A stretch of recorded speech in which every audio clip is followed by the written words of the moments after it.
Welcome back everyone to Grit and Valor 1949, a game that asks you, hey, remember World War II? Yeah, now imagine everyone had mechs with flamethrowers and these massive Gatling guns, and now you need to strategize on how to take down those evil Axis forces. If you love the sound of guns, gears, and military commands in your ear while playing these frantic real-time battles, then keep watching, as today I'll be giving you my first impressions of this RTS roguelite. It's a lot of fun, it's also very challenging, but the game adds a fresh spin to the genre that I've poured hours into in the past. So does it get my approval? Well, let's get to it. In the game, Europe has gotten wrecked here. The deadly Axis mechs are patrolling the landscape, putting fear into the citizens and flushing out the rebels. There aren't many survivors left, but they have regrouped under the new flag of the Resistance. That's you, and you're the free world's last hope. No pressure. Your deadly mission is to act like an Amazon delivery driver and send a devastating EMP weapon into the heart of the enemy territory to turn the tide of the war.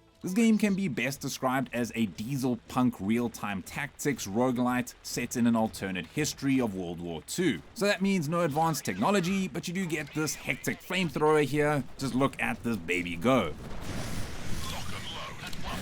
You're in command of this elite mech squadron, and you'll need to really think on your feet here to take down the bad guys and attempt to liberate Europe. While you're at it, you'll be upgrading your mechs, your pilots, and trying out interesting strategies in a game I like to call Iron Harvest meets Bad North. And because it's a roguelite, you'll be doing runs, trying to go as far as possible, but when it's all over, you'll be collecting various resources to upgrade your team, because yeah, meta progression here is key. The gameplay is addictive, it's challenging, but it's also very forgiving for people like me who take ages on making decisions. So let's see how it all works. Starting the run, the map loads and you'll see the smallish map that fits the regional setting. Then you've got your three badass mechs and this mobile-based headquarters kind of truck. The base dies, your run is over. You'll also need to complete these side missions using your mobile base, such as protecting military tents, delivering fuel, or capturing these towers. The round starts and the action already begins. Here, the helicopters are going to start dropping off the different types of enemies. They'll either be mechs or these soldiers, and they come in three different forms. The flamers, the bombers, and the machine gunners, I don't know, the ballistic guys. It's like this rock, paper, scissors type of mechanic here. So the flamers do more weight damage to the bombers, and the bombers do more damage to the machine gunners, and the gunners will dominate the flamers. Luckily, the game lets you pause, because yeah, I think people playing these games without pausing are just psychos. Almost every wave I had to stop, calibrate, and listen to what the enemy types were doing, as yeah, my run would be over in no time if I didn't. High ground also adds to your damage, and cover marked in green here also helps shield you from some of those nasty attacks. The gameplay though is really satisfying, like when you've got this sick setup and you're on a hill and you're all like, listen guys, you will not touch me here. I am death, destroyer of worlds. You'll need to survive the round by facing around, I think, 6 to 8 waves of attacks with small breathers in between that'll let you change up your formation. It seems really easy in the beginning. You're like, oh, not getting damaged at all. But then that damage carries on to the next round. So you really have to make sure that you don't take too much, otherwise you're really going to struggle. It is a little bit confusing at first, but luckily the image at the top shows you exactly what counts as what, as yeah, I always seem to forget. The controls are really simple too, and I really enjoyed rotating your camera.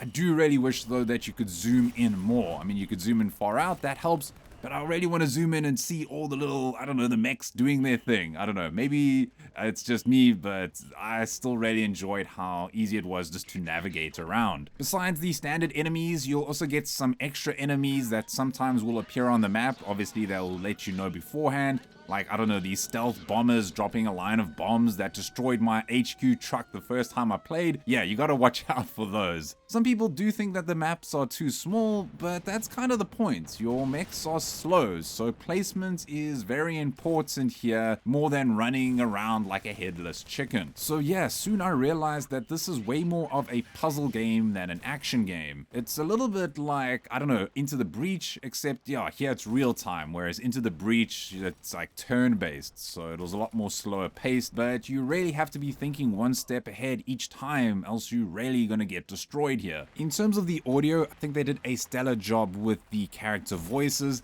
I feel like the gun sounds and the bomb blasts were also very good. The music was okay, it got a bit repetitive, and some of the alert sounds, like when you get damaged, are just there all the time, which, yeah, I guess I understand, but again, that got a bit repetitive. But overall, they did a good job with the audio. Graphics wise, I'm really loving the semi-cel shaded look here, and in terms of performance, the game just ran buttery smooth, had no issues there. I will say that I did have a slight advantage, as I did have a lot of experience in games like this, and it really helped me reach the end of the first map pretty easily. There wasn't a boss though, as shown in the trailer. Those will be added in the full release, but I did unlock Scandinavia, the second map, and here you can see the variety coming through here with the snow and the different buildings, and the map looks a lot bigger. It really got me excited for the other regions like Western Europe and New Germany that will also be available on release. Now, I'm a big fan of mechs, I love them, and the diesel punk vibe to them here is also really different. They look really cool, but it is really sad when they get damaged and they're on fire. You're like, come on,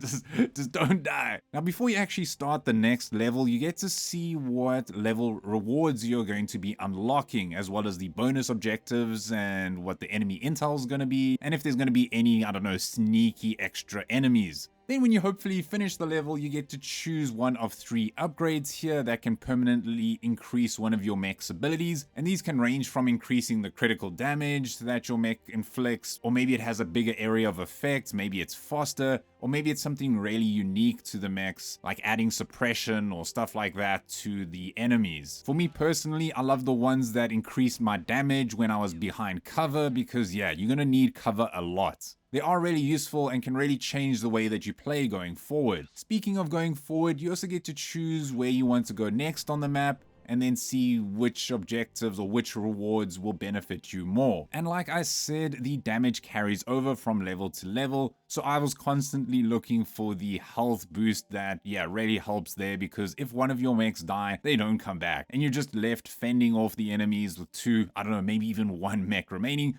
which is not easy. And if you do die, all is not lost. You do get some valuable resources like the scrap, the Valor, and the blueprints that can be used at your headquarters. Speaking of that headquarters area, I really enjoyed it. It looks really cool, and I think the meta progression works really well here. First, there are your pilots, each with their own different vibes here, but more importantly, they've got their own powers. One can just leap this far distance, crash down, and do this heavy damage on the enemies around him. The other can lay mines, and another can drop bombs from the skies. These abilities and the pilots can all be upgraded, and you can mix and match them with your different mechs. Speaking of those mechs, these bad boys can be upgraded with new items from the store that can also then be applied, make them better, faster, stronger, better range. Really cool stuff going on here. What is really cool is that after some levels you get these blueprints which allow you to unlock extra mechs. I think there'll be a total of 9 mechs on release, which I'm really excited about, as yeah, they change up the attributes, which will then obviously change up your gameplay. I mean, I won't lie, once I got that second bombing mech, I was like, hell yeah, terror from the skies, here we go. I think the storyline is also pretty neat. It's also something new and quite interesting, asking like, hey, if World War II had mechs, how would that go? Turns out not well, and you get access to some brief cutscenes in between the regions that helps you really get deeper into the campaign. So in the end, should you play Grit and Valor 1949? If you're into tactical challenges, badass mechs, and alternate history chaos, it's a no-brainer. I'm already hooked and I cannot wait for that full release. Yes, it won't be for everyone. Some might be put off by the roguelite design, but yeah, I love these kind of games where you can just play for an hour or so and then just get on with your day, or spend all night trying to make it to the end. It's going to be coming out for PC, Xbox, PlayStation, and the Switch, which is really cool too. But yeah, let me know what your thoughts are in the comment section below, and if you enjoyed the video, don't forget to leave a like and subscribe. But other than that, it's Marco here from Easily Distracted Games, and as always, don't stop gaming.